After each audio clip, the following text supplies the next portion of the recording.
Queremos agradecerle a Flesler y Valeria Edelstein, que en principio iban a estar como expositoras en el día de hoy, pero por cuestiones programáticas no han podido asistir, y dado que consideramos importante que el seminario se realice en el día de hoy, por cuestiones contextuales que todos conocemos, se dieron de buena manera para que igualmente se pueda desarrollar con la presencia de las dos panelistas.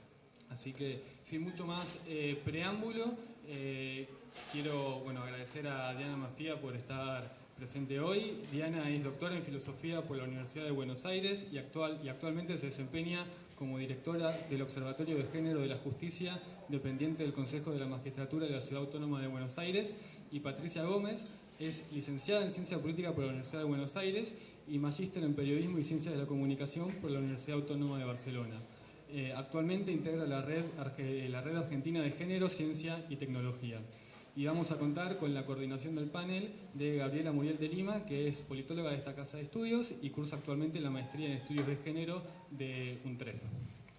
Así que, si les parece, en primer término le voy a pasar la palabra a la coordinadora y vamos a empezar con la exposición de Diana Maffia.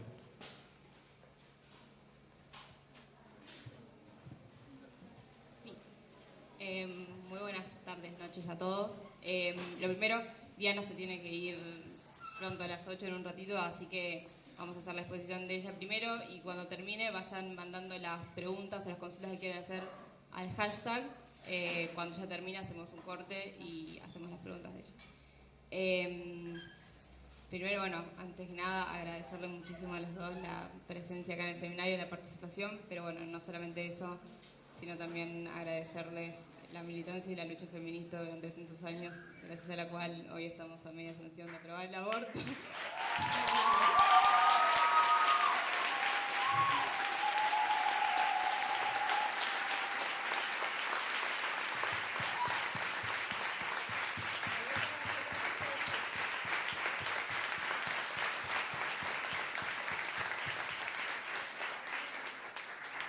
El seminario, lo empezamos a programar hace ya un montón de meses y a mí me parece, de todas formas, no teníamos pensado que tener esta coyuntura política para este encuentro, pero a mí de todas formas, y esto lo digo con una introducción muy pequeña y cortita para darle lugar a Diana, no me parece que la temática que estemos tratando hoy sea ajena a la coyuntura que tenemos hoy en día.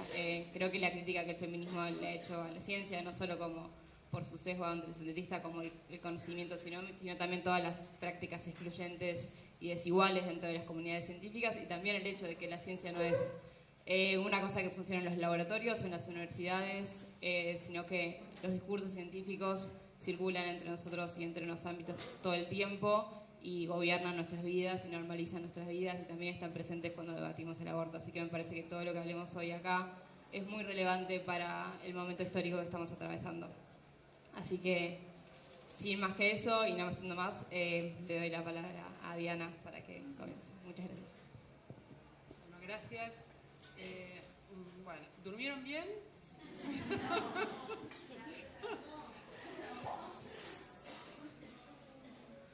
Iba a ser el miércoles esta vez, imaginemos esto, por suerte Patricia nos rescató y dijo, me parece que el miércoles...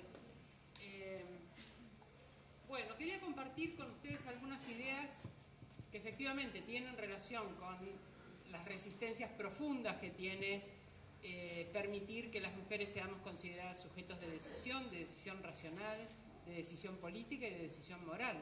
Esos son aspectos que están muy ligados con el pensamiento científico y con la filosofía que describe de qué manera son los cuerpos y las mentes de mujeres y varones y por lo tanto nos desplaza políticamente de los lugares que se supone que requieren ciertas capacidades que justamente son las que no tenemos.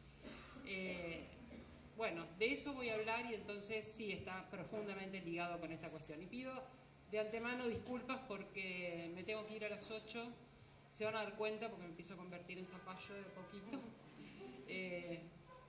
El cambio de día implicó tener que irme temprano y lamento no estar, porque además con Patricia nos conocemos, estamos las dos en la red de Género, Ciencia y Tecnología hace 25 años, nos conocemos desde que ella era recién graduada en esta facultad, hace ya muchos años también. Las primeras actividades en género que hubo en esta facultad fueron en esa época, fin de los 80, principios de los 90.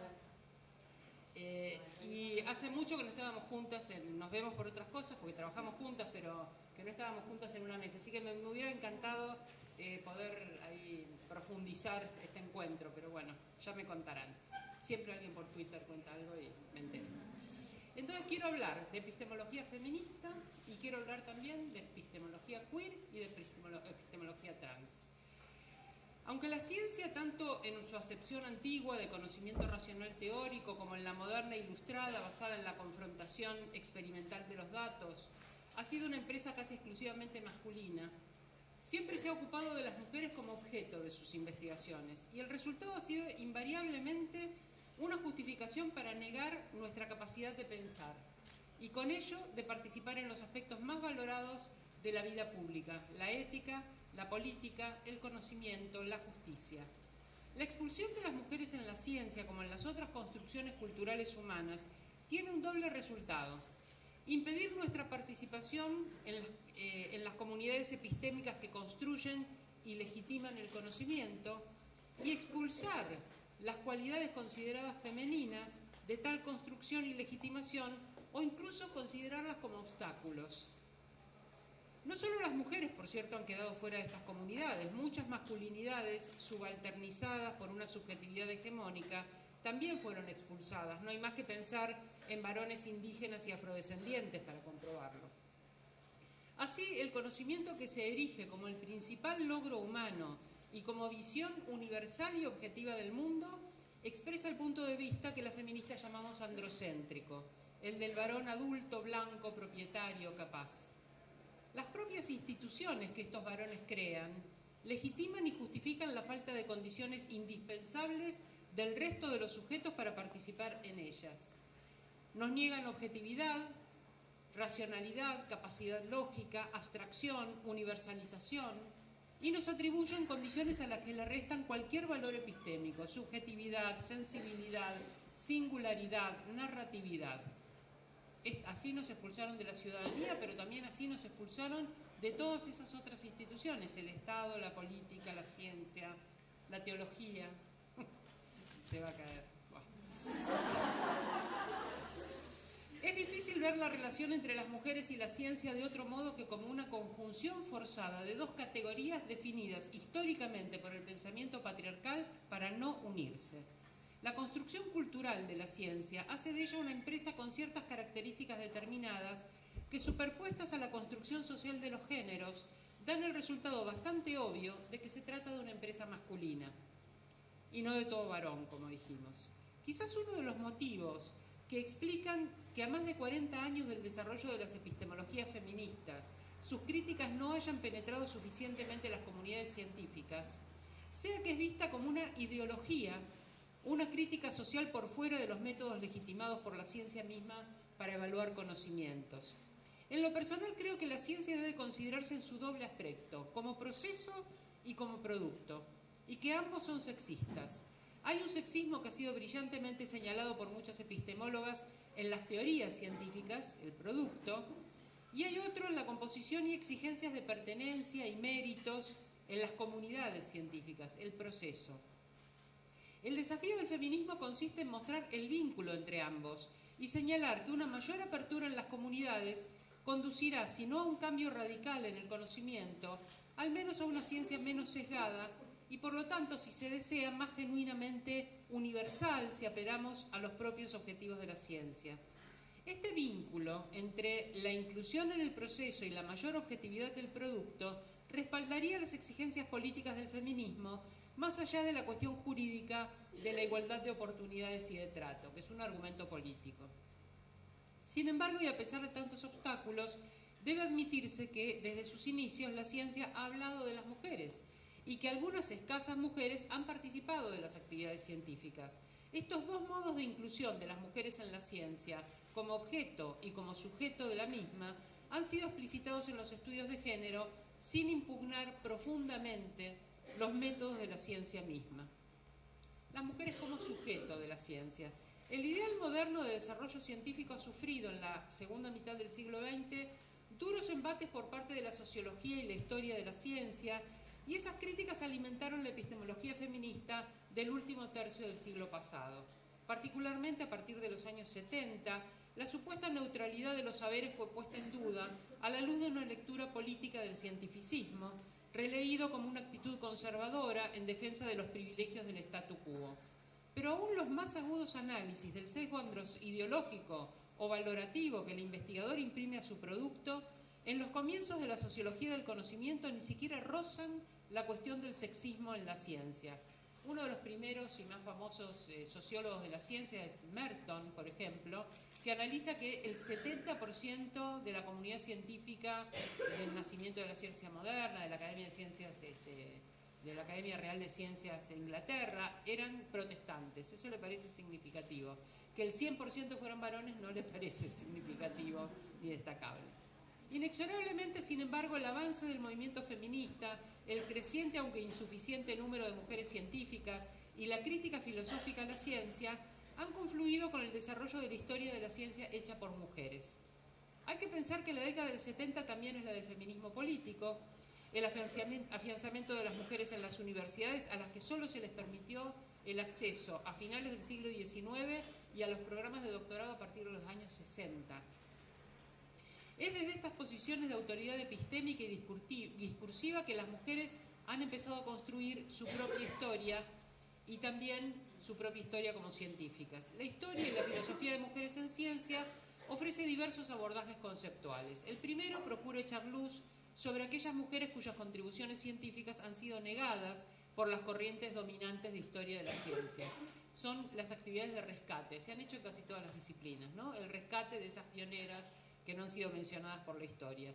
El segundo complementa el anterior, analizando la historia de la participación de las mujeres en las instituciones de la ciencia, especialmente enfocando el limitado acceso de las mujeres a los medios de producción científica y al estatus dentro de las profesiones. La falta de acceso de las mujeres a los medios de producción es no solo la producción científica, ¿no? El acceso a los medios de producción económica, incluyendo la tierra, de las mujeres es el 2%, el 98% está en manos de varones. Así que la ciencia lo que viene a hacer es legitimar esta distribución desigual. El tercero se interesa por el modo en que las ciencias, sobre todo las ciencias médicas y biológicas, han definido la naturaleza de las mujeres. El cuarto analiza la naturaleza masculina de la ciencia misma y procura develar las distorsiones en las mismas normas y métodos de la ciencia que han producido la ausencia histórica de mujeres en cualquier rol significativo en la construcción de la ciencia moderna. Estos abordajes conceptuales, a su vez, pueden encararse desde tres puntos de vista diferentes. Uno conservador, que afirma que las mujeres simplemente no pueden hacer ciencia tan bien como los hombres, que algo en su naturaleza física, psicológica e intelectual las incapacita para producir ciencia. Este punto de vista conservador podemos pensar que era el que tenían las academias de ciencia cuando no aceptaban mujeres en sus orígenes o las universidades, pero recordemos que hace unos 15 años el rector de Harvard le preguntaron por qué había tan pocas físicas y matemáticas en la universidad y dijo hay que considerar la posibilidad de que haya un problema genético de dificultad para la ciencia en las mujeres. Resulta que la Universidad de Harvard se sostiene por donaciones. Algunas de esas donaciones eran de empresarias mujeres que amenazaron retirarlas de inmediato. Evaluaron que era poco afortunada la expresión de barreras genéticas para el aprendizaje de las ciencias y por primera vez Harvard tuvo una mujer rectora. No sé si es el mejor camino, pero bueno, lo que quiero decir es que pueden perfectamente estas posiciones ser absolutamente contemporáneas. Quiero decir que el señor era un economista famosísimo, aparentemente muy destacado, y que lo que afirmó es como si dijera que no es que haya pobreza, sino que los pobres tienen una capacidad genética para consumir. Entonces por eso es que no compran todo lo que tienen que comprar. Bueno, más o menos es de esta índole, pero en economía no se animan, con las mujeres sí. El punto de vista, que es el segundo, que suele llamarse liberal, ve la ausencia de las mujeres en la ciencia como una cuestión de acceso a la educación y al empleo y propugna la integración de las mujeres a través de medidas de acción afirmativa. Y el tercero, un punto de vista más radical, sostiene que no es suficiente para las mujeres ser científicas si la ciencia va a continuar como hasta el presente. La tarea de abrir la ciencia a las mujeres debe estar acompañada de una disposición al cambio de la propia ciencia. La pregunta que se hace desde esta postura radical es: ¿deben las mujeres moldear sus valores y métodos para acomodarse a la ciencia, o la ciencia moldeará sus métodos y práctica para incluir a las mujeres? El problema del sexismo en la ciencia no ha sido solo ni principalmente el de establecer diferencias entre hombres y mujeres, sino fundamentalmente la jerarquización de esas diferencias, siempre desventajosas para el mismo género y que dio reparto a una desigual repartición, como resultado una desigual repartición de roles sociales. Las mujeres no solo son discriminadas, también son segregadas, marginadas a tareas rutinarias, lejos de la creatividad teórica. Las excepciones funcionan como una advertencia de que no hay barreras si nos esforzamos lo suficiente y ayudan a preservar la institución científica sin cambios. Si Marie Curie llegó, es que ustedes no se han esforzado lo suficiente. Resulta que Marie Curie, que es una mujer absolutamente excepcional en muchísimos aspectos, y es un riesgo el de la excepcionalidad, es un riesgo como espejo que nos ponen a las mujeres en el patriarcado. Marie Curie ganó un primer premio Nobel en química y pidió entrar a la Academia de Ciencias de París y le dijeron que no porque era una mujer. Había ganado el premio Nobel, es decir, el reconocimiento de los pares, pero la excelencia académica no la aceptaba porque era una mujer. Las academias fueron creadas en el siglo XVII. Esto era comienzos del siglo XX, las primeras décadas del siglo XX. Marie Curie dice, ¿dónde dice que no pueden entrar mujeres? En el reglamento de la academia. Era para las personas destacadísimas por su pensamiento, reconocidas por sus pares, etc. Y le dicen que no dice nada porque es obvio. No necesitaban decirlo, es obvio que no podían entrar mujeres. Marie Curie gana su segundo premio Nobel, lo cual tiene escasos ejemplos, en una disciplina diferente, en física. Que una persona gane 2 veces el premio Nobel, pero además en 2 disciplinas, y es una mujer, pensemos toda esa excepcionalidad. Con toda esa excepcionalidad volvió a la Academia de París a pedir su ingreso y le dijeron, ya le dijimos, o sea, usted será muy buena para la física, pero para la administración pública tiene problemas. Ya le dijimos que no, porque es mujer. Entonces ella dijo, no hay nada explícito, quiero que la academia se reúna el plenario y me respondan. Entonces la academia reunió su plenario de investigadores y allí sí se generó un consenso absoluto y agregaron una cláusula explícita que dijera que no podían entrar mujeres a la academia. La primera mujer entró a la academia en 1978. Y estamos hablando de París, un lugar serio según parece. Entonces, ojo con las excepciones, ¿no?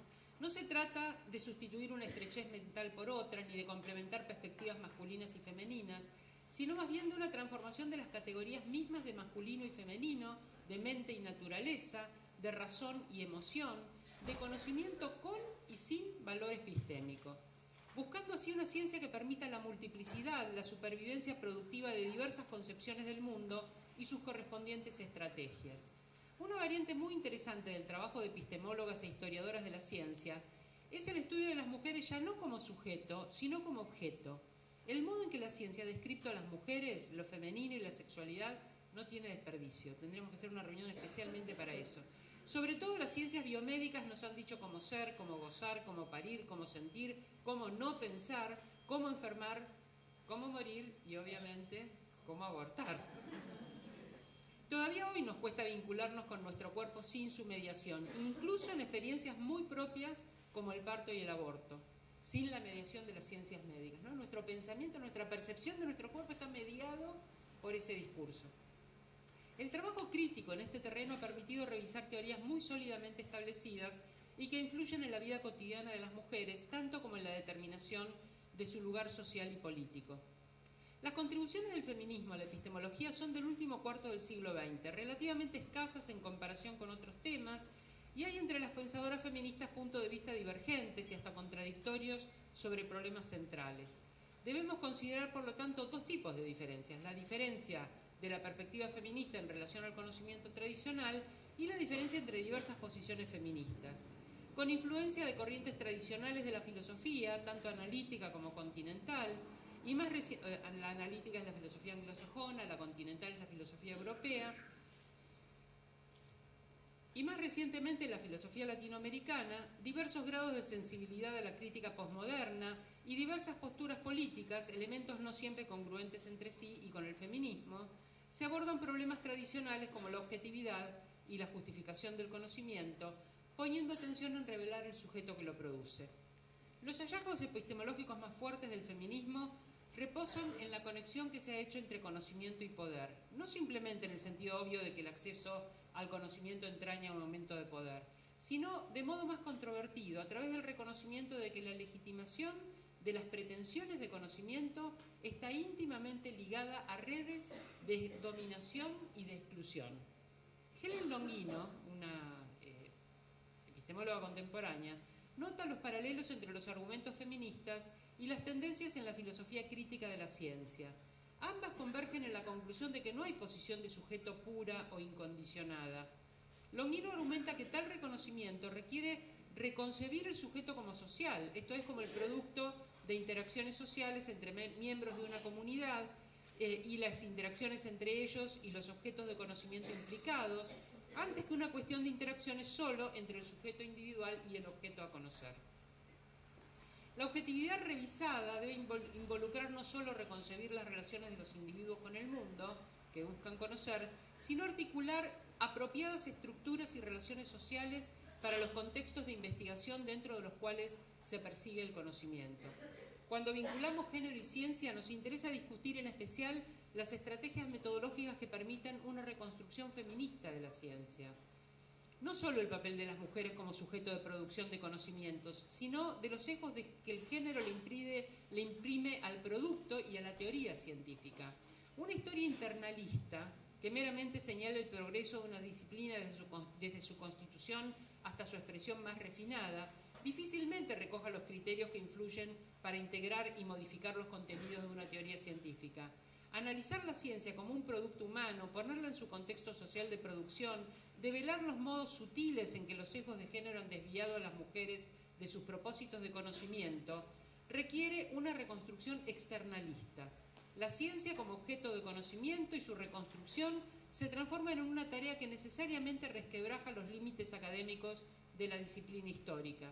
Tarea transdisciplinaria y extremadamente compleja, plena de presupuestos filosóficos que deben ser discutidos, complicada por cuestiones de psicología y sociología del conocimiento, de políticas del conocimiento, encuentra sin embargo en el feminismo expositoras notables entre las teóricas recientes.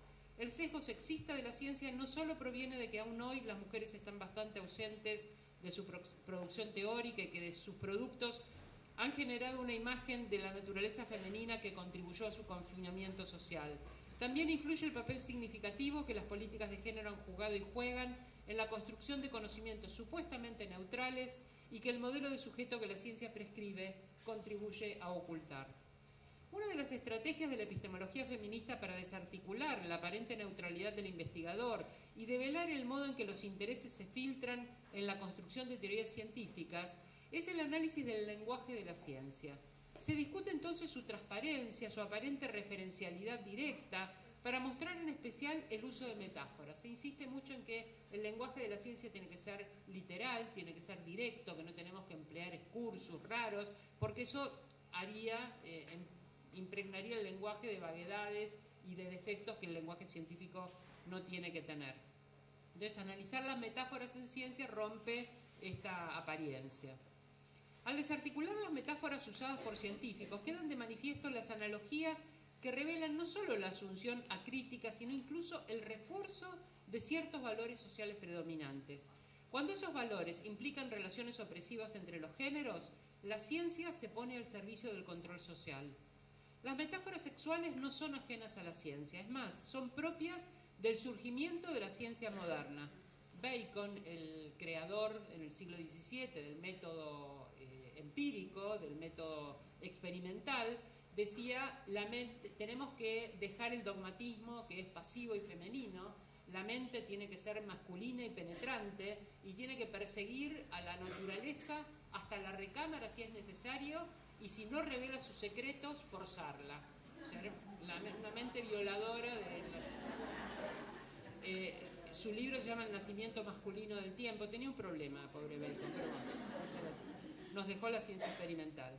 Entonces, desde el comienzo hubo metáforas en la relación del surgimiento de la ciencia moderna y de la metaciencia, ya que definen también la relación de la mente con el mundo, de la ciencia con la naturaleza y del dominio del conocimiento científico. A veces de maneras poco sutiles, como cuando se llama duras a las ciencias más objetivas por oposición a las blandas más subjetivas. Dora Barrancos dice que las ciencias son todas al dente, y me parece que está muy bien. En que implícitamente estamos invocando una metáfora sexual en la que obviamente dura es masculino y blanda es femenino. El lenguaje de la ciencia no es neutral, se fijan en él valores y no es meramente descriptivo. Por tanto, tampoco es literal. Las metáforas rompen la ilusión de la mente científica como un espejo de la naturaleza. Las imágenes tradicionales de género modelan el conocimiento científico de tal manera que ciertos recursos cognitivos, emocionales y humanos que se han tildado de femeninos se han perdido para la ciencia o han sido excluidos. La ideología de género así no solo debilita y constriñe a las mujeres, sino que también debilita y constriñe a la ciencia. Si analizamos con esta óptica la historia de la ciencia, veremos que desde la modernidad se establecen categorías que funcionan como definiciones muy básicas y son, a la vez, definidoras de la ciencia y del género. Mente-naturaleza, racional-intuitivo, objetivo-subjetivo, y se observa el uso de metáforas de género para definir una postura adecuadamente científica o para distinguir la buena ciencia de la mala. Está suficientemente claro, dice otra epistemóloga, Amy Fox Keller, que la consideración de la mente como activa y masculina y de la naturaleza como pasiva y femenina, o de la objetividad y la razón como rasgos masculinos y la subjetividad y el sentimiento o intuición como rasgos femeninos, favorece la exclusión de las mujeres en la ciencia, pero, y esa es la pregunta importante desde la perspectiva de la ciencia, ¿qué efecto, si lo hay, tuvo y tiene sobre la práctica científica? Esto significa preguntar qué efecto tiene la ideología de género que se desprende del uso de las metáforas de género sobre la ciencia misma. La pregunta encierra un presupuesto, y es que el lenguaje utilizado influye en las representaciones cognitivas y no solamente las expresa. Muchos filósofos y científicos no aceptan esta posición, al menos no para el lenguaje científico, aunque podrían presentarse influencias de este tipo en discusiones metacientíficas en un lenguaje que no se espera que carezca de valores, porque estoy hablando de la ciencia. El lenguaje de la ciencia representa para ellos literalmente la realidad de la naturaleza. Es precisamente esa literalidad la que diferencia el lenguaje de la ciencia del de la literatura y la que lo defiende de vaguedades e imprecisiones del lenguaje ordinario. Pero si no vamos a rechazar el uso metafórico en ciencia, con los presupuestos que arrastre, sino que solo vamos a evaluarlo por su valor heurístico, que es lo que me permite encontrar como datos, como interrogantes, el uso de esas metáforas. Lo que debemos discutir es que este punto de vista androcéntrico, amén de perjudicar a las mujeres, perjudica y empobrece a la ciencia misma. El miedo a la metáfora y la retórica en la tradición empírica es un miedo al subjetivismo, un miedo a la emoción y la imaginación tradicionalmente asociadas a lo femenino por oposición a la razón masculina.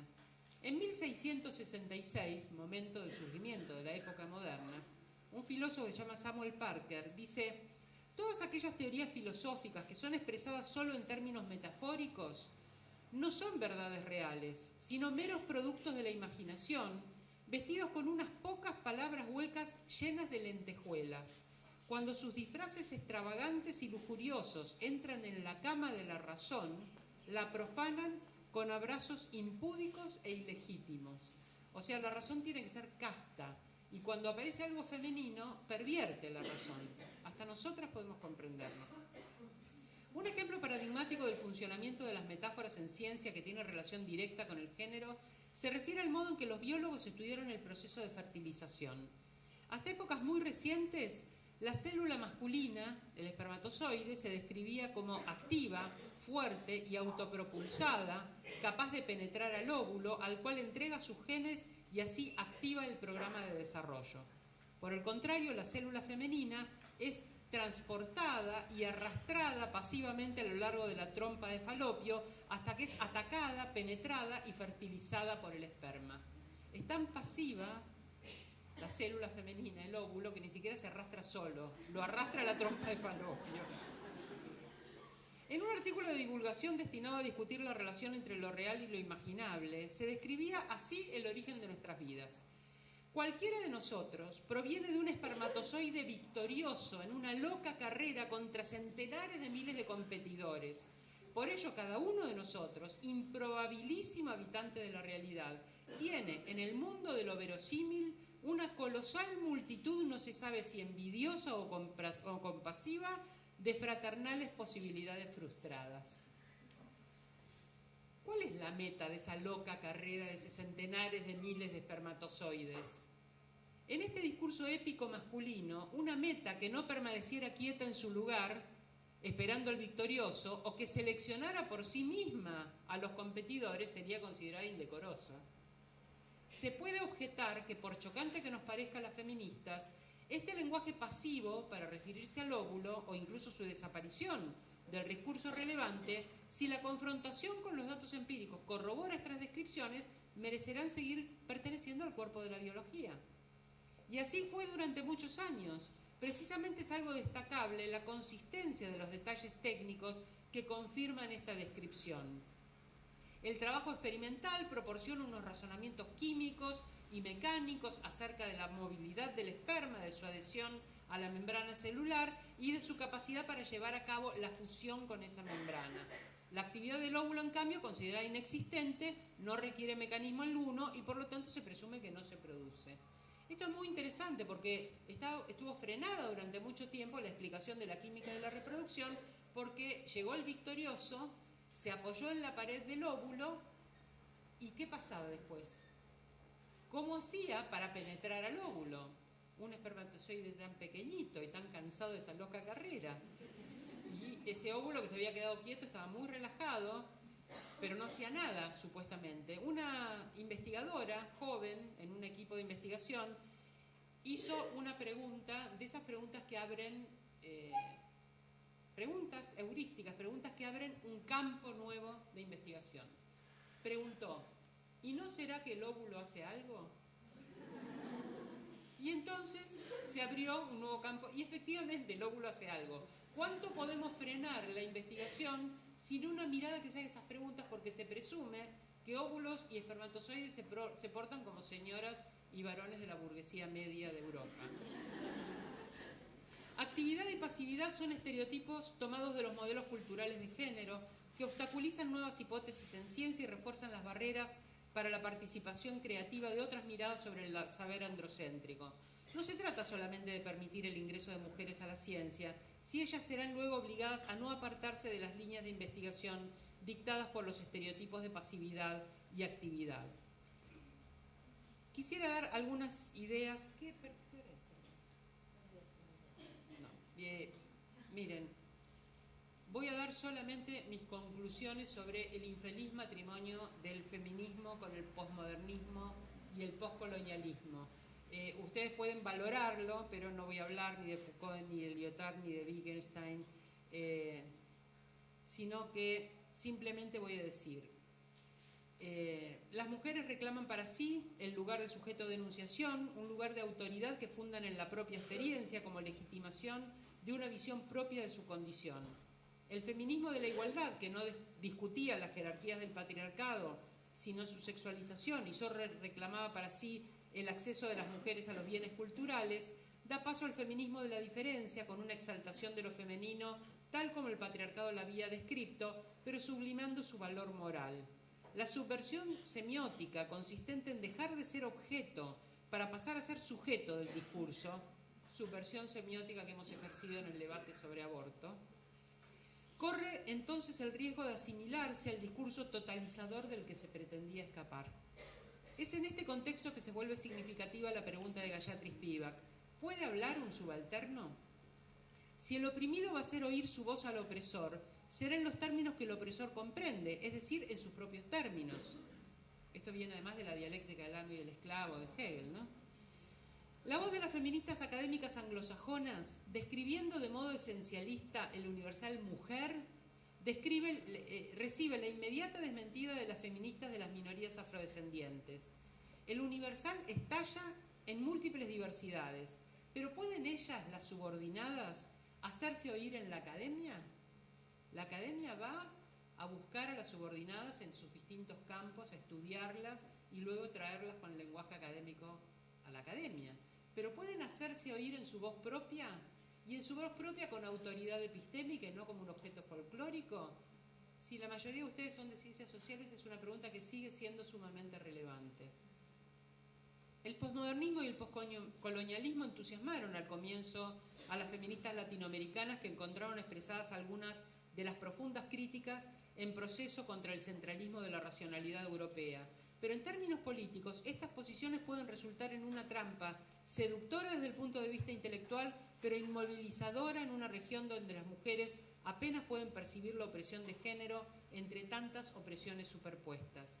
La crítica feminista a la ciencia es un problema de académicas cuando los saberes son centrales, también los de las mujeres, pero no solo los de las mujeres, son ignorados por una relación geopolítica y colonial entre centro y periferia tan aguda como la dominación patriarcal, que es la que tiene nuestra ciencia latinoamericana. Si la colonización da lugar a una cartografía que incluye los nuevos continentes, bueno, no, esto no se los voy a leer, lean a Edward Said porque es muy inspirador. Voy a ir directamente Bueno, les voy a leer un poquito de feminismos decoloniales. Desde hace una larga década en América Latina se procura articular esa voz subalterna, no hegemónica, en la producción de ideas propias del feminismo llamado decolonial. En lo específicamente epistemológico se nutre no solo de las ideas accesibles a las élites ilustradas y académicas, sino de saberes populares elaborados por las comunidades sin impugnar visiones del mundo diversas ni jerarquizar contenidos. Se trata de un pensamiento políticamente anticolonial, anticapitalista, antiimperialista, definido como antipatriarcal. Pero estas impugnaciones al pensamiento central no le dan un carácter homogéneo, ya que una de las críticas profundas de esta búsqueda es eludir la condición binaria, dicotómica del pensamiento, así como las características de las corporalidades. El feminismo latinoamericano ha aprendido que la emancipación de las mujeres requiere algo más que el éxito de algunas, sobre todo si son blancas, educadas y ricas. Las relaciones desiguales de género son entonces una parte importante de las relaciones de opresión, pero no son una variable uniforme. Se establece una autodesignación como pueblos de la Abya Yala, como se llaman los pueblos originarios en su globalidad, se han denominado a sí mismos de esa manera, como hermosamente nos enseñó a nombrar Francesca Gargalo, a nombrar a los 607 pueblos de nuestra América, cada uno con sus lenguas, ya que Latinoamérica está definida desde la mirada europea. Hablamos de Latinoamérica porque la vemos desde un lenguaje que ve una alteridad en América Latina dependiente de Europa. Se busca un feminismo interseccional, como destaca Mara Viveros, que no solo tome en cuenta la complejidad de las identidades con eje en clase, raza, etnia, edad, color, sexualidad, sino en las alianzas emancipadoras mixtas que puedan hacerse a partir de esos ejes. Proponen feminismos populares por oposición a las élites y las vanguardias, que son comunitarios por oposición al logro individual. El feminismo decolonial se constituye así en una disidencia no solo a las políticas patriarcales, sino a muchas políticas de género que solo buscan la inclusión en un sistema sin ponerlo en cuestión. Como escribió recientemente María Pía López, ambas amenazas, la de triunfar como élite y la de perder como siervas, puede conjurarse con el mismo movimiento, el de fortalecer la dimensión multitudinaria, heterogénea y plebeya del feminismo, ser la disidencia popular dentro de la marea feminista. Esto implica construir agendas transversales, movilizaciones amplias, alianzas defensivas y ofensivas, potencia callejera y alegría popular. Hemos tenido un poquito de esto, ¿no? Estoy segura que no leyeron Simone de Beauvoir el 80% de las que estaban allí saltando, porque no es eso lo que hay que hacer, no es el canon literario del feminismo, individualmente lograr insertarse en la academia de un modo que ha desactivado, descafeinado los estudios feministas, porque se trata entonces de seguir un canon ya parecido a cualquier otro.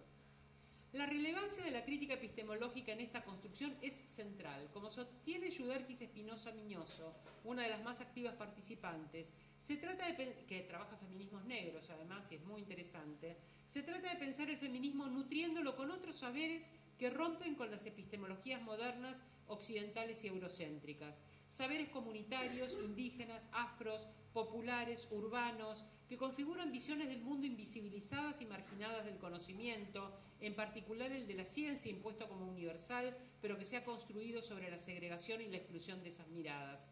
El feminismo decolonial es desafiante no solo para los varones, sino también para muchas mujeres, porque al poner de manifiesto diversas formas entrecruzadas de opresión, en esa deconstrucción compleja, sobre todo las teóricas, debemos reconocer nuestros privilegios. Privilegios de la academia feminista, de clase, de raza, de élite intelectual y política, y a veces de cuerpos cis. Y de esa otra manera, también desafiante para los feminismos comunitarios, en el reconocimiento de lo que Julieta Paredes llama el doble entronque patriarcal. El reconocimiento de que las relaciones de subordinación, Julieta Paredes es una feminista boliviana, del que fue fundadora del grupo Mujeres Creando. El reconocimiento de que las relaciones de subordinación de las mujeres a los hombres fueron anteriores a la colonia y reforzadas luego por el colonizador, por lo que la solución a esa dominación no consiste en volver al pasado cultural de las comunidades, sino transformar las relaciones de poder dentro de las comunidades. Nos invita a despatriarcalizar la memoria y reconocer que hubo un patriarcado precolonial, y abre sobre este reconocimiento un inventario de experiencias a redefinir, entre ellas la del cuerpo, el tiempo, el espacio, la sexualidad. Hay una experiencia muy interesante que es la de las mujeres del Kurdistán, las mujeres kurdas que están desarrollando una vertiente epistemológica llamada ginología, es decir, un punto de vista que gira alrededor de lo femenino, un conocimiento del pensamiento de lo femenino, y que hacen una recolección de precisamente multicultural, como lo que hacen las comunidades originarias acá en América Latina, y ellas comenzaron a desarrollar en el 2015 sobre todo este pensamiento ginológico, y llegaron recientemente en Argentina, están trabajando también, llegaron a América Latina, y encontraron mucho más parecido. Habían hecho un trabajo en Francia, otro en Asia, en África, pero el lugar donde encontraron más analogía es precisamente con este trabajo de los pueblos originarios del Abya Yala. Es muy interesante porque estamos pensando en un pueblo que tampoco, que no tiene su tierra, no tiene su territorio. Bueno, no voy a hablar de ginología más que mencionárselos. En otro momento haremos con Patricia un seminario y hablaremos de todo esto. Voy a terminar con un fragmentito nada más sobre epistemologías queer y trans.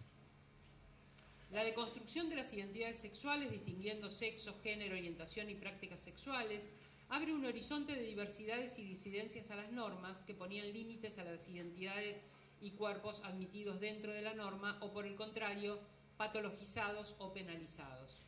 La misma palabra queer, que en su origen significaba raro y era despectiva, pasa de ser un insulto a ser una reivindicación de quienes no aceptan ser clasificados en una etiqueta de aceptabilidad pública. El papel de la ciencia, sobre todo las ciencias médicas, en el establecimiento y custodia de las normas sobre la sexualidad se devalúa en su omnipotencia para ser calificada desde el marco de los derechos humanos. Las sexualidades fuera de norma, periféricas, abyectas, revierten la injuria y la transforman en orgullo en el activismo. Esta semana tenemos ese tema. Y voz propia en las políticas públicas. Los feminismos críticos han abierto este paraguas donde denunciar el androcentrismo, la homofobia, el racismo y el clasismo de la ciencia. El punto epistemológico es la ruptura con los discursos médicos jurídicos, pero también con los estudios gay lésbicos, que encontraban emancipatorio un pensamiento donde no se corporalizara la sexualidad hegemónica. En un texto de Judith Butler que se llama Imitación e insubordinación de género, afirma que las categorías de identidad tienden a ser instrumentos de regímenes regularizadores, tanto si obran como categorías normalizadoras de estructuras opresoras, como si sirven de encuentro para una oposición liberadora. Es decir, un pensamiento gay o un pensamiento lésbico no son menos normativos que un pensamiento heterosexista, porque lo que está haciendo es poner una norma que regula quiénes pertenecen a una identidad y viendo, aun cuando sean identidades no hegemónicas. El problema son las normas y la liberación es la disidencia sexual y no una identidad no hegemónica. La crítica al alineamiento de cuerpos, géneros e identidades, más la crítica al binarismo de las categorías, incluso las de gays y lesbianas, que a pesar de romper con la heterosexualidad obligatoria siguen siendo personas cis, es decir, que aceptan el género y el sexo que les fue asignado al nacer según sus genitales, aunque tengan otra orientación sexual, pone en escena la disrupción de las identidades trans. Cisexual es una categoría con que las personas trans que fueron solo objeto de discurso médico-jurídico califican a quienes están dentro de la norma. Y este movimiento es profundamente intencionado, es un movimiento político en el sentido de que altera las relaciones de poder. No es desde dentro de la norma que se califica a quien está fuera, sino alguien que no pertenece a la norma califica a quien pertenece, creando una equidad entre pertenecer o no a la norma, y no una jerarquía. Si etimológicamente la transexualidad, por decir trans, queda del otro lado e implica un pasaje, la cisexualidad, cis, nos pone de este lado en el lugar de las personas que aceptan el sexo asignado al nacer. Esta complementariedad entre quien acepta y quien no, la imposición de una lectura y una interpretación sobre su cuerpo, así como la expectativa sobre su identidad genérica, nos pone en equivalencia. Señala dos experiencias, cis y trans, sin jerarquizarlas. Desde la epistemología trans se disputa el saber de los cuerpos y el valor de la experiencia en primera persona. Y también se devela el modo en que la hegemonía del saber construye una ignorancia y un olvido de áreas enteras del conocimiento, en lo que la historiadora de la ciencia Nancy Tuana llama epistemologías de la ignorancia. Ignorancia estratégica, cuando se defienden intereses empresarios o políticos, ignorancia no consciente por la fuerza de los prejuicios, ignorancia porque no se pregunta, porque los intereses de las minorías no forman parte de la corriente principal de problemas de los que la ciencia decide ocuparse. Mi modesta pretensión al compartir estas ideas es que profundicemos la sospecha sobre los discursos del poder, sobre todo los que nos atraviesan. No hay nada neutral ni objetivo en esos discursos, ni siquiera en aspectos aparentemente laterales y presuntamente no ideológicos como las calificaciones, hablar de LGBTQ, etc. Esas categorías también son ideológicas. La ley de identidad de género ha producido un descentramiento importante en ese poder. El saber sobre el género no lo tienen los peritos médicos y los psiquiatras. La autoridad epistémica sobre el género es de cada sujeto. Pero todavía debemos reservar potencia crítica y energías utópicas para discutir las normativas bajo las cuales se construyen las identidades. En mi caso personal soy cisexual porque acepto el género que me asignaron al nacer y eso tiene que ver con mi identidad. Pero también soy feminista y como tal me comprometo con una praxis política profundamente disidente con la norma. Gracias.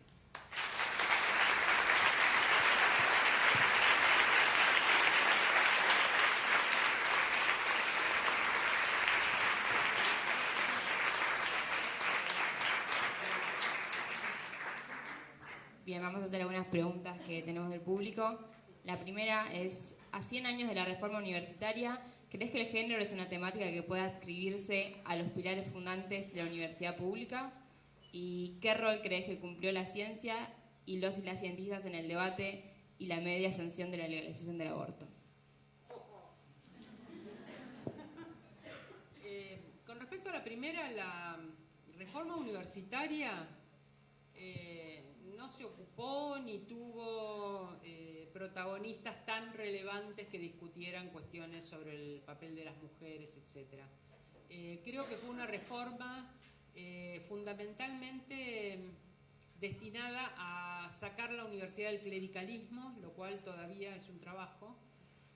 Hace unos pocos días, a raíz de esta cuestión del aborto, donde alguna gente descubrió que se podía dar de educación sexual en las escuelas. Esto es bueno, ¿no? Porque hace 12 años que hay una ley. La hicimos para eso. Está bueno que lo descubran ahora. Pero ella contaba que en la Facultad de Derecho, Eugenia, no sé si lo leíste porque estabas afuera, cuando estudiaba Derecho Civil, y de esto debe hacer 5 años, o 6, y se recibió hace 3, sí, más o menos, civiles de las primeras. Cuando estudiaba Derecho Civil, el profesor en la Universidad de Buenos Aires, Facultad de Derecho de la UBA, los hacía pararse al lado del banco y rezar el Ave María antes de empezar la clase.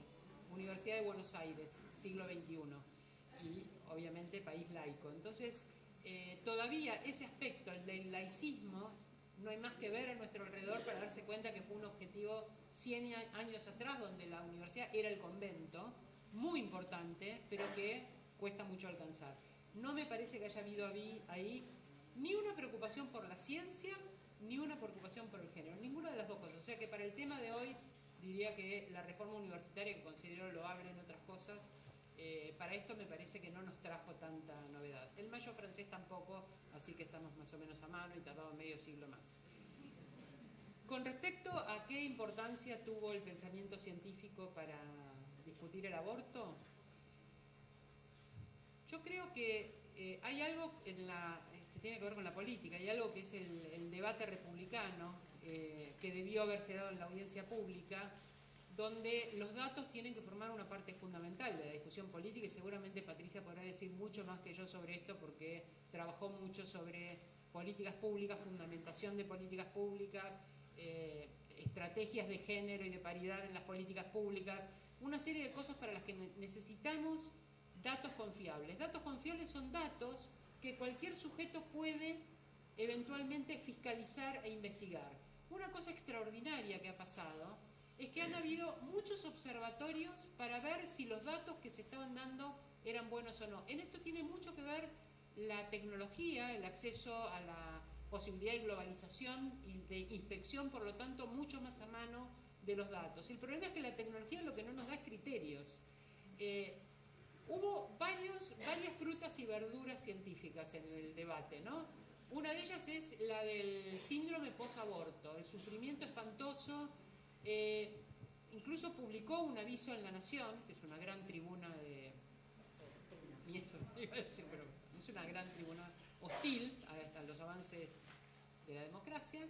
Ella publicó un artículo donde decía que tenía pruebas empíricas del sufrimiento que tenían las mujeres, porque ella tenía un consultorio hacía años donde ella convocaba no solo mujeres sino varones que a partir de un aborto tuvieran algún problema psíquico, y que todos ellos mostraban el dolor, no dormían, bueno. Hermana, convocaste eso, ¿qué vas a encontrar? Metió un conejo dentro de la galera y va a sacar un conejo dentro de la galera. No es una sorpresa. Digo, la falta de criterio no tiene que ver con la acumulación de datos, porque tengo que poder seleccionarlos y tengo que poder ponerlos en cuestión con otras miradas de otros sujetos, compararlos, etc. Creo que hubo buena ciencia y pésimas alusiones a la ciencia, porque eso también es una cosa interesante. Son más de 700, no les recomiendo verlas todas porque algunas eran muy iguales. Es más, hasta las personas que decían las cosas eran iguales. Una amiga me preguntó, ¿se casarán entre primos? Porque era raro el parecido físico, ¿no? Pero bueno.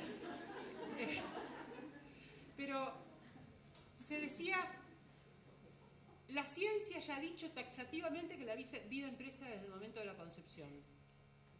Tírame una referencia, dame un dato, quiénes son los científicos, en qué universidad, bajo qué observaciones, con qué concepto de vida, porque acá hemos estado manejando vida biológica, vida humana como ADN, vida como sujeto humano nacido, sujeto moral o persona. Se han mezclado completamente en la palabra vida una de estas vaguedades extraordinarias. Y decir la ciencia ha demostrado taxativamente no quiere decir nada. Cualquiera de ustedes, cuando escriba su primer paper, va a tener que poner las referencias, decir quién lo dijo, por qué lo interpretan de esa manera, definir los conceptos con los cuales están trabajando y que otra persona pueda ir a ver si ustedes interpretaron bien, porque en eso consiste el diálogo y el formar una comunidad epistémica. Afortunadamente esa comunidad hoy es amplia, es internacional, afortunadamente en buena parte feminista.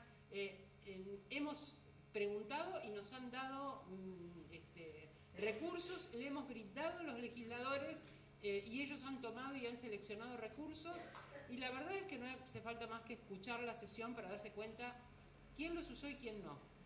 No siempre la alusión a la ciencia es virtuosa. Decir simplemente la ciencia es usar una falacia de autoridad. La ciencia es un conocimiento presuntamente privilegiado. Todo lo que quise decir acá es no le demos privilegios que no tiene. La ciencia a veces está sesgada, se equivoca, es hegemónica, no advierte otras miradas y otras respuestas, no las valora, las niega y las expulsa. Por lo tanto, tengámosle un respeto limitado, porque hasta que la ciencia no cambie, no va a ser un instrumento que sea confiable para los planes de vida que tenemos para la vida social. Bueno, gracias por...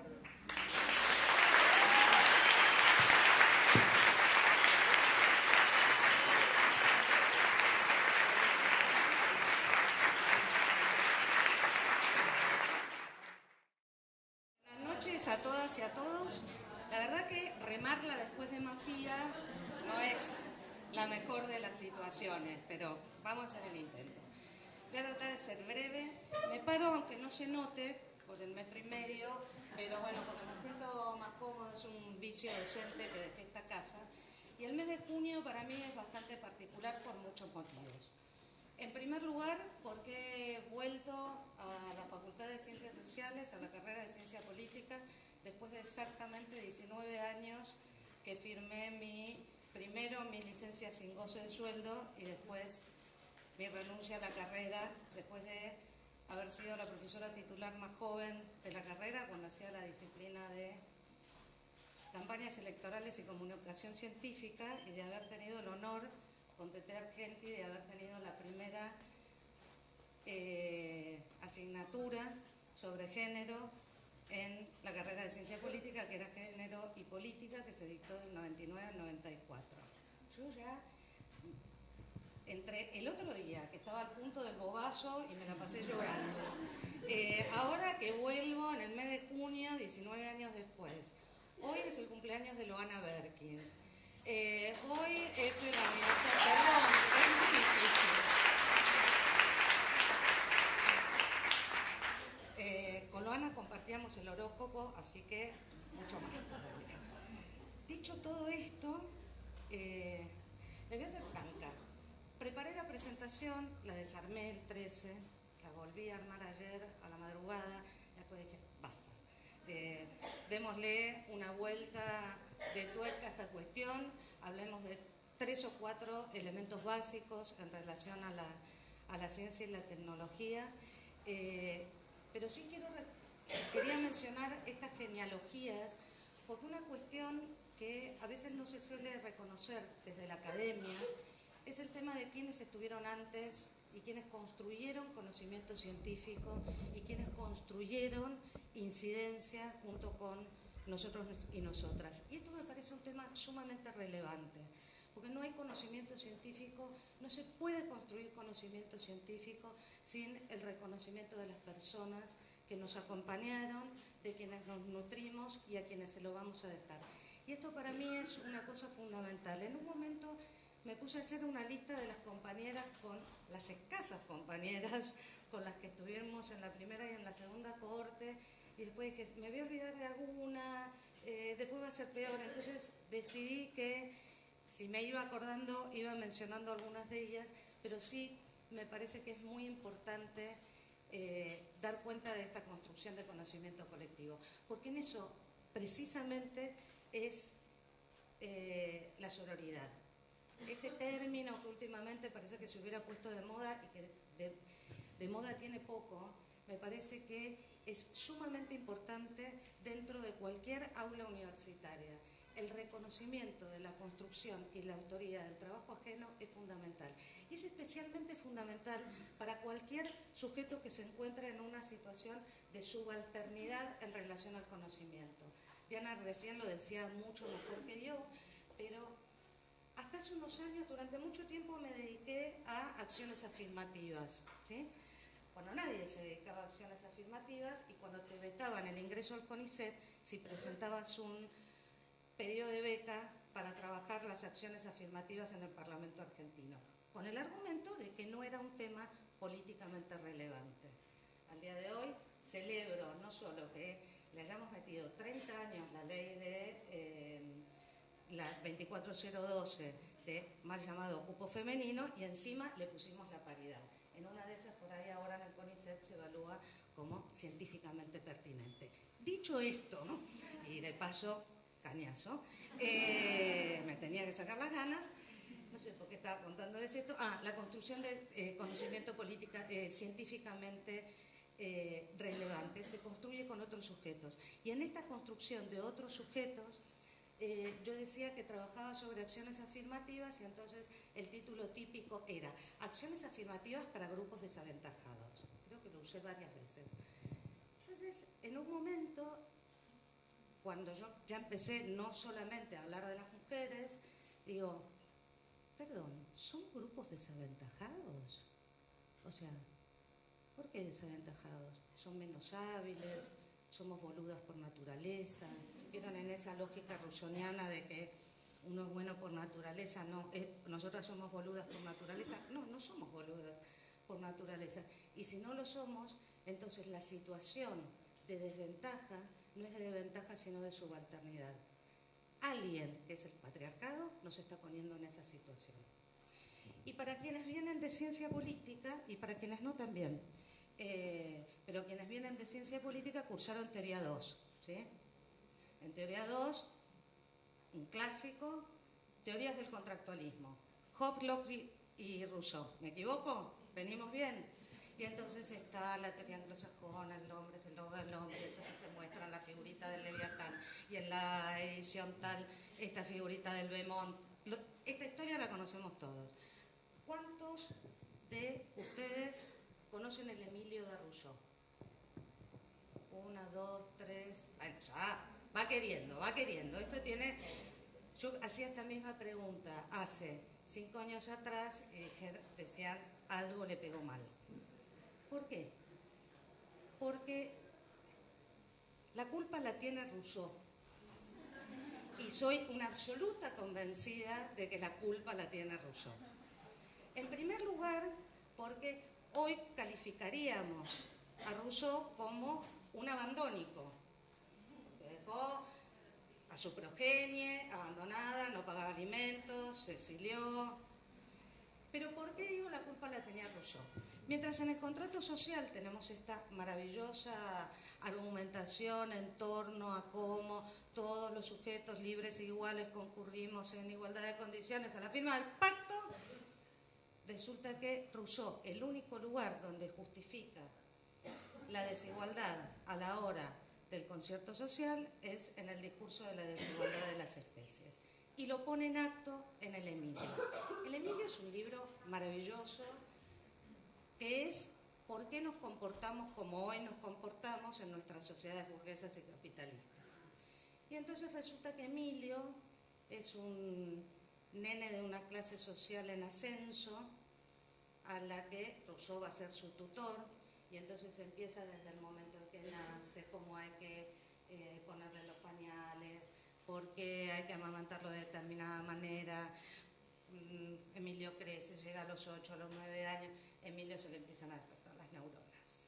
Y entonces se pone así un poquito intenso. Y en esa intensidad de Emilio, a Emilio, que es una figura heterosexual, hay que buscarle una compañerita. Y entonces aparece Sofía. Sofía es el capítulo 5 del Emilio. Con una figura maravillosa de Sofía, porque a Sofía hay que educarla. Sofía tiene que aprender las primeras letras con 2 objetivos. Sofía tiene que dar hijos legítimos para poder reproducir el capitalismo y además Sofía tiene que saber las primeras letras para educar en el patriotismo de estos nuevos, recordemos que estamos en el momento del surgimiento de los estados nacionales, tiene que dar una cantidad considerable de hijos a esos ejércitos que van a defender esas fronteras. Estos son los motivos por los que digo, la culpa la tiene Rousseau, porque podés moverte un poquito dentro del ámbito científico, podés ir un poquito a la universidad, pero solo un poquito, mucho más no, porque tu papel es completamente otro, es seguir produciendo vástagos para la reproducción del sistema capitalista en términos económicos y vástagos para la reproducción de los ejércitos a la hora de la defensa de los estados nacionales. Dicho esto, y con esta lógica de la culpa la tiene Rousseau, quería que pensáramos algunos puntos de partida y mecanismos que van a facilitar la persistencia de la desigualdad en ciencia y tecnología. ¿Cuáles van a ser esos puntos de partida? Estas desigualdades entre mujeres y varones en el acceso a la producción y a la gestión de los sistemas de ciencia y tecnología. Y a cuento de esto venía lo de Rousseau, porque claro, no es la misma la situación con la que Sofía va a acceder a la producción y a la gestión del conocimiento que la que tiene Emilio. ¿Y cuáles van a ser esos mecanismos que van a facilitar la persistencia?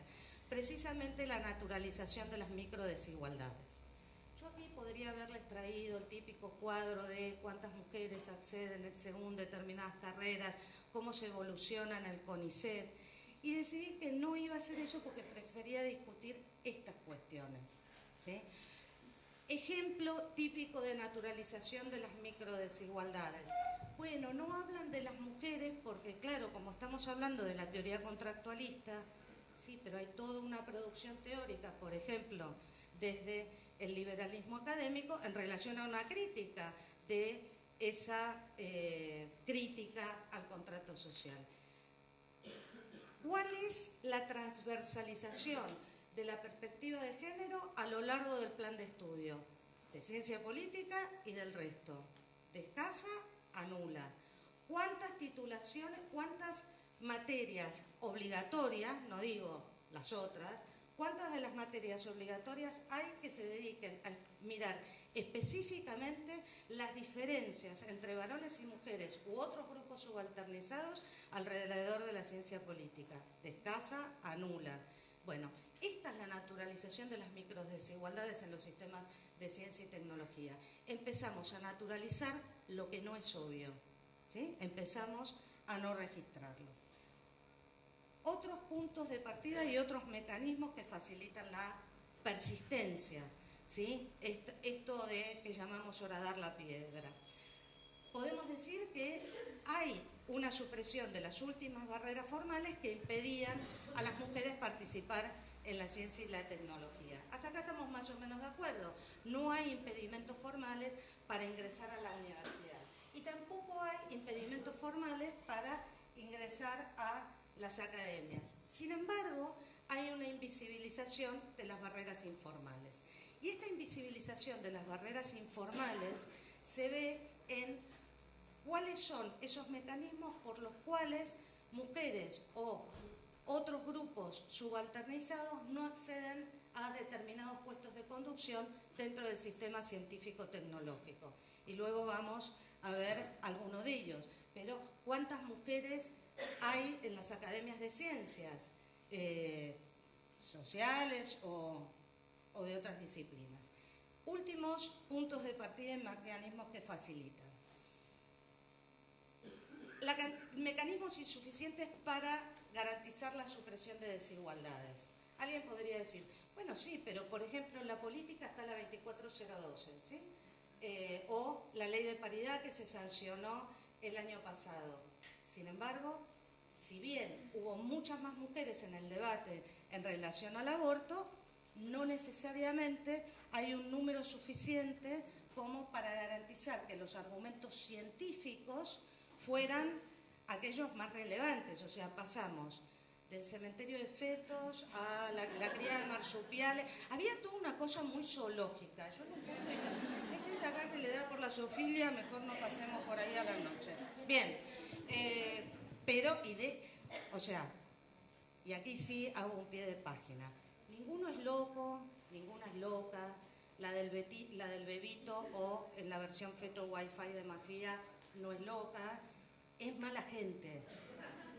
Porque asignarle una incapacidad producto de una situación mental, que no tienen los patitos alineados, etcétera, es darle una entidad que no merecen. Es mala gente. Podría tener otros epítetos, pero con el de mala gente vamos bien. Bien, ¿cuáles son esos mecanismos que van a facilitar esa persistencia para no garantizar, que no garantizan la supresión de desigualdades? Y hay un encubrimiento en la ausencia de compromisos. Y esto es típico. Vamos todos por la igualdad. Vamos todas por la igualdad. Bueno, a la hora de armar la lista, ¿quién paga la mina? Las listas se arman así. ¿Quién paga la mina? Cuando hay que armar la cremallera. No, si son varios grupos políticos. Bueno, evidentemente somos todos, vamos por la paridad, pero resulta que cuando es el momento de poner la paridad en acto, la construcción de la lista, la mina la paga otro. Yo no, pero yo estoy a favor de la paridad. En fin, sobre esto hablábamos con Diana. Vamos a tipificar o vamos a organizar dos tipos de desigualdades en ciencia y tecnología. Por un lado, las desigualdades que se dan al interior de las comunidades científicas, en donde hay un androcentrismo en la gestión y en la difusión que se da como proceso. ¿Qué queremos decir cuando hablamos de androcentrismo? Yo en general ya suelo no hablar de género, salvo que sea estrictamente necesario y para que un interlocutor o una interlocutora del otro lado me entienda. Prefiero hablar de androcentrismo porque me va a dar una perspectiva mucho más amplia de los sujetos que se encuentran excluidos de esta construcción hegemónica. Esto es, el androcentrismo se sostiene sobre un arquetipo viril que es varón, blanco, heterosexual, occidental, de religiones dominantes, propietario, educado, etc.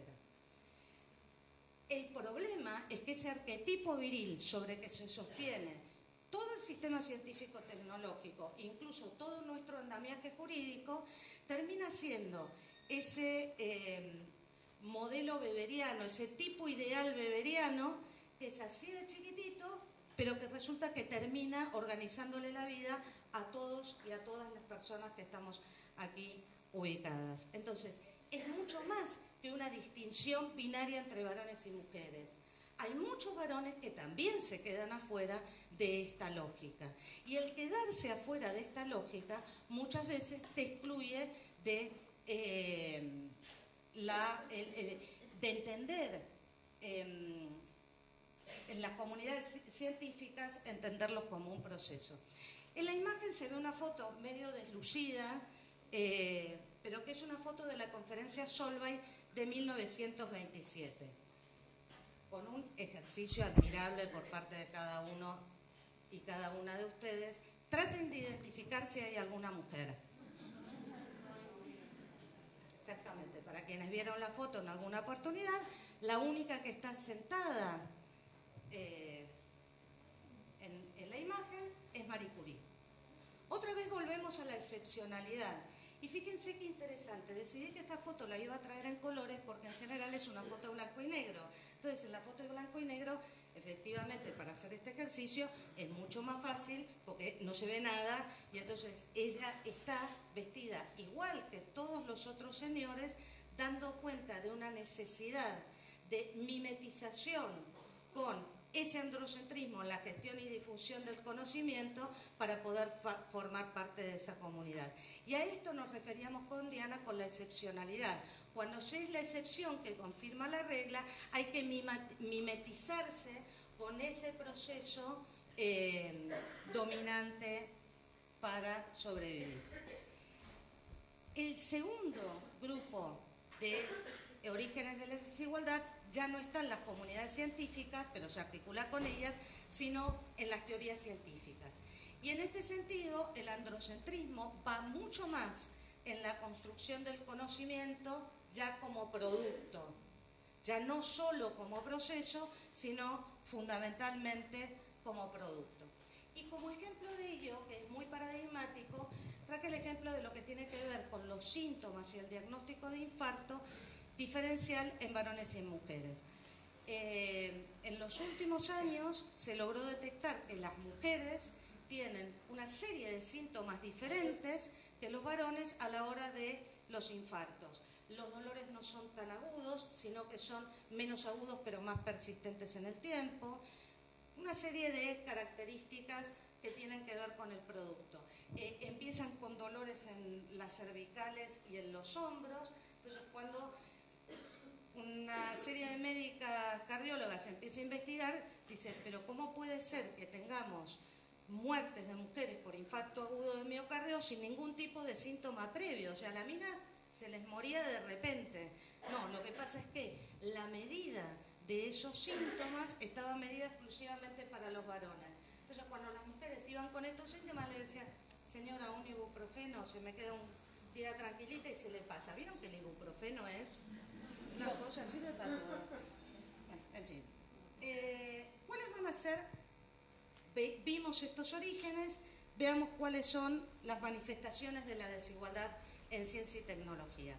Vamos a tener dos grandes grupos. Por un lado vamos a tener manifestaciones de tipo interno al sistema y por otro lado manifestaciones de tipo externo al sistema. Dentro de las manifestaciones internas vamos a tener de dos tipos. Por un lado lo que solemos llamar la segregación territorial. ¿Qué es esto de la segregación territorial? Vamos a estar en presencia de un escaso número de mujeres en determinadas disciplinas científicas. Y alguien puede decir, bueno, pero si las carreras científicas, la matrícula está feminizada. No, no todas. De las ciencias sociales, la ciencia política es de las menos feminizadas de todas, la economía ni hablar, y de las tecnológicas ya veremos un par de ejemplos. Por otro lado, tenemos la segregación jerárquica, esto es la que llamamos la vertical. Estas son las barreras informales de las que hablábamos recién para que las mujeres puedan acceder a determinados puestos de toma de decisión. Como recordarán, en el directorio del CONICET, hasta hace un mes había dos mujeres, una de ellas por el área de ciencias sociales, que era la compañera Dora Barrancos, pero ahora no quedó ninguna, ¿sí? Porque por ciencias sociales entró Mario Pecheni y en el caso de las biomédicas también entró un varón. Entonces ha quedado conformado un cuerpo colectivo, un cuerpo colegiado en donde son todos varones. Cierto es que Mario trabaja temáticas que tienen que ver con sujetos subalternizados, pero si lo miráramos solamente en una lógica binaria, que es lo que habitualmente suele hacerse en términos estadísticos, sería un cuerpo general. Y sobre estas dos van a encontrar bibliografía al respecto. Y además van a encontrar mediciones. El problema viene con las externas al sistema, o lo que yo suelo llamar la segregación temporal o contextual. ¿A qué me refiero con esto? Esto va a tener que ver con la distribución del tiempo dedicado a la vida académica o a las tareas científico-tecnológicas en relación con las tareas de cuidado. ¿Sí? Esto no lo puedo medir cuantitativamente como puedo hacer en una lógica binaria con las otras dos. Acá tengo que trabajar exclusivamente con técnica cualitativa o con entrevista en profundidad. Perdón, estoy entrando en terrenos de... ¿Sigue existiendo? Técnicas de la investigación era, ¿no? Bien. Veamos algunos ejemplos sobre estas cuestiones. Decíamos, acá tenemos un ejemplo típico de segregación territorial, horizontal. Si bien hay un incremento de las mujeres en las matrículas de carreras científicas, en las tecnológicas eso se viene a pique desde los últimos 20 años. En un último relevamiento que hicieron chicas en tecnología, hicieron un relevamiento sobre las inscripciones en todas las universidades públicas y privadas del país que tienen carreras vinculadas con informática y nos encontramos con un 16% de mujeres. 2010-2015. Y en baja, sigue en baja. Este es un fenómeno que no solamente aparece en Argentina, sino que aparece en otros países. Esta foto yo la adoro y por supuesto me odian. Esta es la plana mayor del ministerio. Son el ministro y los principales funcionarios del Ministerio de Ciencia, Tecnología e Innovación Productiva en su foto oficial del año 2015-2016. No es como la de Marie Curie, no es la conferencia Solvay, no hay una sola mujer. Entonces, este es un ejemplo paradigmático de una segregación jerárquica de tipo vertical. Acá ya no es escasa la presencia de mujeres, sino es nula. Y se sostiene, porque los dos cambios que ha habido en la plana mayor permanece inalterable, no le entran las balas. Es más, cuando la publicamos en Twitter con Diana, dijimos, le faltan, no terminaba de ser un equipo de papi, pero tampoco era un equipo de 11, estaba así en una cosa un poco viscosa. Bien, externas al sistema, lo que decíamos antes. Las mujeres que tienen trabajos remunerados dentro del sistema, en general, no solo en el sistema científico-tecnológico, hay una medición, no sé cuán fidedigna puede ser, pero 2 abajo, 2 arriba, de la cantidad de horas que dedican, además de su trabajo remunerado, a tareas de cuidado y tareas domésticas. Y acá sí me gustaría hacer un hincapié. Cuidado con que las tareas de cuidado siempre son para el cuidado hacia abajo, hacia el cuidado de la progenie. Muchas veces es el cuidado de los adultos mayores y adultas mayores. Entonces, las tareas de cuidado no solo tienen que ver con la perpetuación de la especie, digo, para todos aquellos que hablaron del cementerio de fetos, sino que también hay una tarea de cuidado hacia adultos y adultas mayores. Claro, si a esta carga de trabajo remunerado en el sistema científico-tecnológico se agrega esta cuestión, evidentemente la producción científica o te transformas en la excepción que confirma la regla o entras en una tarea de la Mujer Maravilla, porque todo en algún momento no se puede hacer. Dicho esto, yo diría que hay algunos desafíos para la igualdad. Por un lado, estamos en presencia de una feminización de matrículas en ciencia y tecnología, salvo el caso específico de las informáticas. Y también hay una mayor paridad de mujeres en espacios de producción de conocimiento. Sin embargo, hasta acá uno diría, bueno, valió la pena estas segregaciones internas al sistema de las que hablábamos, se van alivianando. Sin embargo, ¿por qué no es suficiente? Porque no es suficiente para garantizar el acceso y la permanencia en las instituciones. En un trabajo que hicimos con unas colegas en Barcelona hace años atrás, pero que se sigue sosteniendo, diseñé una base de datos de 49.000 registros, lo que hoy sería Big Data, pero en ese momento lo cargamos a mano. ¿Por qué? Porque la universidad y la Diputación de Barcelona nos pide que hagamos un estudio estadístico en relación a la participación de mujeres en la política. Y entonces a una compañera le dije, basta, yo no cuento más minas, ni de un lado del Atlántico, ni del otro, no quiero hacer esto. Quiero ver cuánto tiempo se quedan en su puesto. Para ver cuánto tiempo se quedan en su puesto, la unidad de análisis ya no es contar uno a uno en función del nombre de pila que tengan, sino que la unidad de análisis es cada persona que en algún momento de todo el periodo democrático pasó por un cargo electivo. Esto se transforma en ver una base de datos que en ese momento tenía 49.000 personas, ahora tiene más porque se siguió construyendo colaborativamente con cada elección, se fueron agregando personas y íbamos viendo en qué legislaturas iban participando. El dato más significativo que tuvimos fue que las mujeres permanecían menos de un periodo legislativo en cada uno de los momentos. Y a esto nos referimos con que la paridad, por llevarlo a la política, o la feminización de las carreras, no alcanza para garantizar la permanencia de las mujeres en las instituciones. ¿Por qué? Porque como están estas barreras informales que aparecen dentro de estas segregaciones internas, entonces, claro, no permanecen. Y al no permanecer, se siguen transformando todo el tiempo en excepciones que confirman la regla.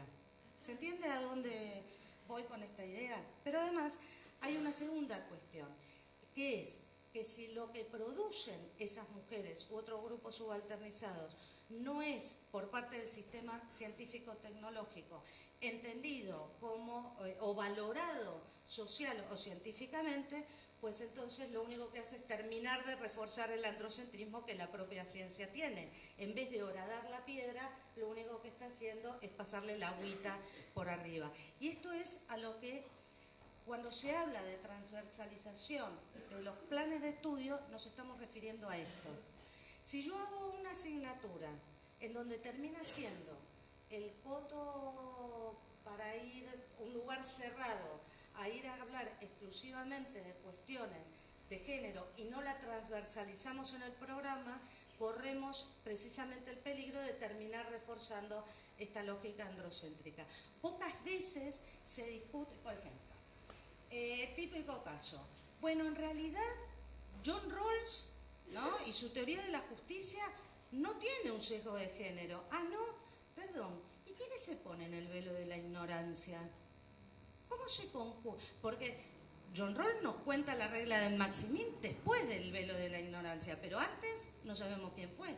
Entonces, claro, si tú vas con una posición de sujeto de alteridad, difícilmente puedas hacer un proceso empático para establecer la regla del Maximin frente a otro sujeto subalternizado. ¿Fui rápido? Bueno, esta ya cambió, lo siento, pero Sturzenegger no me esperó. Yo ya la había hecho ayer y el tipo se me fue justo cuando yo había hecho esta filmina. Bien. Una de cal y una de arena. Acá tenemos un equipo de 7 con el director técnico, ¿sí?, para jugar al papi. ¿No se les ocurrió como desafío para la igualdad que hay mujeres economistas y que las economistas y otros grupos vienen a discutir cuestiones que habitualmente no se discuten desde la econometría tradicional? No. Bueno, ¿qué va a ser? En fin, se lo pierden. Como ya no tengo nada de tiempo y voy súper rápido y no tengo puntos para la discusión, ni las agendas de trabajo, ni... ¿Sí? ¿Estamos bien? Ah, pues yo me puedo quedar, pero es un viernes, la verdad que escucharme a mí un viernes, en fin. No pasan lista, ¿no? Acá. O sea, están todos por voluntad y todas por voluntad propia. Bueno, ahí me quedo un poquito más tranquila. Bien. Desafíos para la igualdad. Mis amigas de Wikimedia Argentina, ¿sí? En este cuadro tenemos un pequeño resumen de lo que aparece en Wikimedia. Del total de biografías de mujeres científicas, menos del 10% son mujeres, en español. Y sobre esto voy a hacer una intervención ya que tengo tiempo luego. ¿Por qué nos parece tan relevante este dato? Porque resulta que cuando hablamos de Lali Espósito, de Mirta Legrand, de otra gente que no viene del ámbito científico, esto está mucho más parejo. Las mujeres siguen siendo menos, pero mucho más parejos. En el caso de las científicas, menos del 10%. Entonces, ¿cuál es una estrategia que estamos utilizando? Desde la RACCID, la Red Argentina de Género, Ciencia y Tecnología, aportando a las científicas que conocemos para visibilizarlas, y hicimos una alianza estratégica con Wikimedia, entonces hacemos editatones para editar científicas. Ahí tenemos un pequeño problema. De la mayoría de las científicas, las mayorías son de las ciencias que no están en esta facultad. ¿Sí? Porque esto de duras y blandas, como ya dijo Diana, tiene mucho que ver con la penetración del espermatozoide. Y me niego, ¿no? Entonces, una estrategia que se puede tener para pensar al futuro es sentarse a hacer editatonas de científicas sociales. Seguimos con los desafíos para la igualdad y para el reconocimiento. A mí esta foto me encanta, la fuente es el Archivo General de la Nación, que es una fuente inagotable de imágenes maravillosas. Es la mesa, la mesa en donde está Elvira Rawson tomando examen en la Facultad de Medicina. Recordemos que a Julieta Lanteri no se le permitió tomar examen. Sin embargo, Elvira Rawson, como vino varios años después sí tuvo la oportunidad de tomar algún examen en el área de puericultura, que era lo que se suponía para lo que estaban las mujeres, trasladar la ética del cuidado a las disciplinas científicas en las cuales se enrolaban en la universidad. Y entonces, aquí sí me gustaría hacer hincapié en esta afirmación de que una política feminista en ciencia y tecnología es una política de afirmación epistémica. ¿Y qué queremos? Digo queremos porque este es un tema que venimos trabajando con Diana, decir cuando hablamos de afirmación epistémica. Es bastante más que integrar a las mujeres a la producción de conocimiento, ¿sí? ¿Se acuerdan cuando antes decíamos la posibilidad de integrar mujeres a este producto y a este proceso? Es bastante más que eso hablar de afirmación epistémica. ¿Por qué? ¿Nos quedamos acá? No, ahí estamos. No, nos pasamos. ¿A qué nos referimos? Nos referimos con la posibilidad de articular puntos de vista de las mujeres y de otros grupos subalternizados a los saberes que se encuentran excluidos de la academia. ¿A qué me refiero con esto? En el año 90, discutir sobre políticas feministas en teoría política, primero, definirte como feminista era como difícil. Tenías dos posibilidades, te quedabas afuera de la academia o seguías insistiendo con eso. Cada una y cada uno tomó la decisión que tomó. Dos, no había casi bibliografía. La bibliografía no era sustanciosa, la poca que había eran traducciones o bibliografía en inglés. Y entonces, el hacer esta afirmación epistémica y articular puntos de vista con otros sujetos subalternizados es lo que nos permite hoy hablar de teorías queer o de teorías trans y de dar cuenta de estos elementos que hemos ido discutiendo a lo largo del tiempo. Pero además, tener una política de afirmación epistémica, y en esto soy insistente, tanto aquí como en el proyecto SAGA, hago un inciso, el proyecto SAGA es un proyecto de UNESCO del cual Argentina es prueba piloto junto con otros 7 y hay una discusión dentro del comité científico, porque uno de los cuestionamientos, si vamos a hablar de afirmación epistémica, es cómo se mide la producción académica. Y este me parece un punto central. La producción académica la seguimos midiendo como se mide en el laboratorio por la cantidad de paper producido, es directamente proporcional tiempo por la cantidad de paper producidos. La calidad da lo mismo. Si además hay un grupo de investigación en donde hay un director o una directora, en donde cómo se ubican bibliométricamente las autorías, esta es la discusión que hay que dar en los próximos años. Las tareas y las políticas de incidencia para intervenir con determinados temas dentro de la universidad no se tienen en cuenta. O sea, tú te pasaste incidiendo como cientista social durante 4 meses o 3 meses la discusión en torno a la legalización del aborto y eso no cuenta, eso no mide. Pero claro, tú le dedicaste tiempo.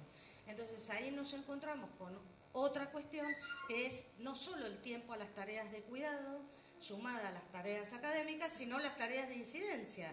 Porque bueno, se supone que si no hay incidencia, esto que estamos haciendo acá nunca hubiera ocurrido.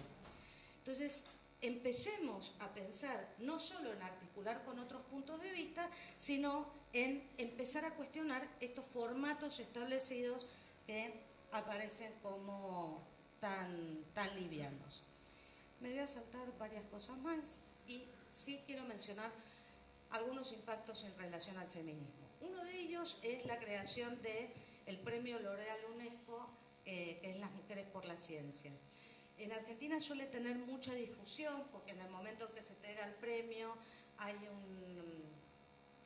una condición de que aparecen afiches, por ejemplo en los aeropuertos se pone la ganadora del premio L'Oréal UNESCO, hasta ahora han sido, en general vienen de las STEM o de las biomédicas, no ha habido ciencias sociales, y estas fotos de en noviembre del 2016 un reconocimiento que el CONICET hizo a las ganadoras del premio L'Oréal UNESCO. Escogí esta foto a propósito porque piénsenla si esta foto hubiera sido mixta. ¿Les hubieran dado fotos? ¿Le hubieran dado fotos y hubieran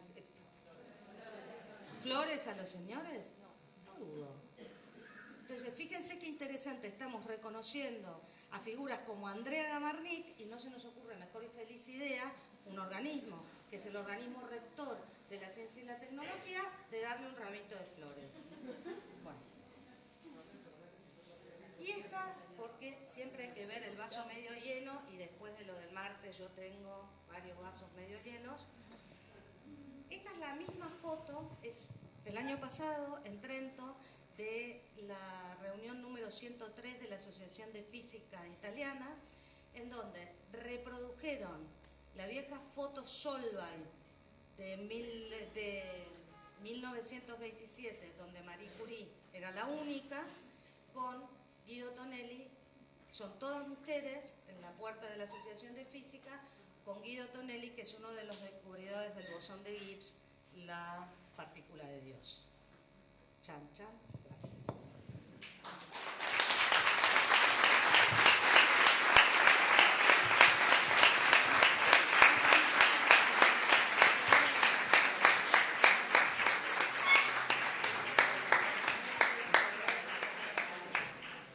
Bien, hacemos algunas preguntas del público. ¿Puede observarse la segregación interna en los cargos ministeriales y se observan más mujeres en el Ministerio de Desarrollo Social que en otras carteras? No solo se observa en el Ministerio de Desarrollo Social, sino que en la conformación de las comisiones legislativas, tanto nacionales como de cada una de las provincias. ¿Por qué? Porque se traslada a la política y al ejercicio de la política la ética del cuidado. Entonces, este es un punto importante. Las comisiones y las presidencias de comisiones, todos y todas saben que las presidencias, las vicepresidencias y las secretarías son las que tienen plata. El resto uno va y acompaña. Acompaña con inteligencia, con tesón, con insistencia, pero las que reparten cargos son esas. Entonces, si ustedes ven cómo se reparten las jefaturas de comisiones, pasa exactamente lo mismo. Y el Ministerio de Desarrollo Social lo que aparece es como una extensión de esta ética del cuidado asignada a las mujeres en términos de salud, amabilidad, contención. O sea, aparece una figura de que las mujeres no pueden ser malas por naturaleza, ¿no? Las mujeres son buenas por se, hasta que te toca la señora del bebito. Yo hago una pregunta personal, la cuelo entre. Con las experiencias que tenemos en este contexto de la legalización del aborto, ¿cómo ves el surgimiento de esta alianza multipartidaria de mujeres y sus efectos y qué herramientas o estrategias sororas podemos aplicar en otras áreas institucionales? Una de las cosas que me hizo recordar todo el tiempo lo que fue el llegar al 13 de junio, en mucha menor escala, porque era otro momento histórico, fue lo que fue la alianza de mujeres de partidos políticos que logró la 24012. Digo, otro momento histórico, otro contexto y otro elemento. Piensen que al momento que se discutió esa ley, había solamente 7 diputadas sentadas en el recinto. O sea que remar esa ley, y 3 o 4 senadoras, o sea, fue muy difícil, pero muy difícil. La ventaja en estas estrategias sororas es que, al igual que fue, hay un elemento fundamental. Hasta el 2000 había disciplina de partido. Cualquiera que se ponga a estudiar, había disciplina de partido, lo que decía el jefe de bloque, a misa. Y a misa literal. En el 2001 esto explota por los aires, se acaban las disciplinas de bloque, se acaban los partidos habitualmente tal como los conocíamos, con una lógica bipartidista.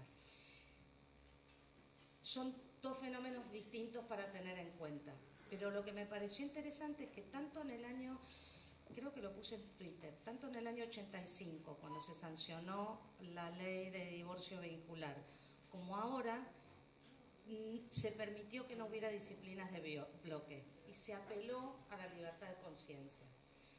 Lo cual son dos fenómenos interesantes. En ese momento, por ese contexto histórico, recién iniciada la democracia, hubo alineamientos en los votos que no tenían que ver con la disciplina de partido. Y ahora está sucediendo lo mismo. Lo que habría que ver de interesante es el fenómeno del Senado, en donde ayer aparece la afirmación por parte de los senadores y las senadoras del Frente para la Victoria de que van a votar en bloque. Veremos cómo se comporta el resto, pero en la Cámara de Diputados tuvo más que ver con el impacto y la presión de la Iglesia sobre cada uno de los representantes, tanto varones como mujeres, que sobre otras cuestiones.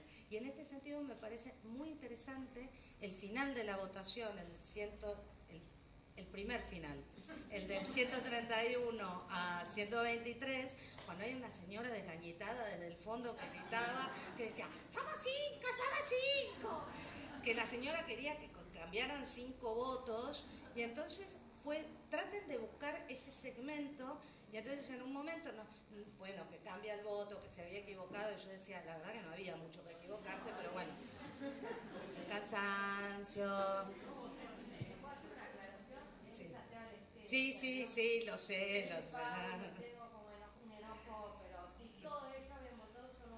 Exactamente, pero fue muy interesante porque en un momento cambio el voto y a la tercera dijo, no, yo no cambio nada.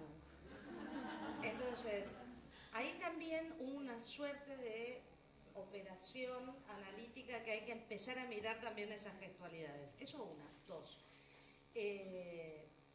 Cuando Luciana Pecker dijo se viene la revolución de las hijas, creo que logró acuñar un concepto sumamente interesante, porque aparece un feminismo de la incidencia y de la militancia, que no era el feminismo de la incidencia y de la militancia de los 90, porque era otra lógica, era otro contexto.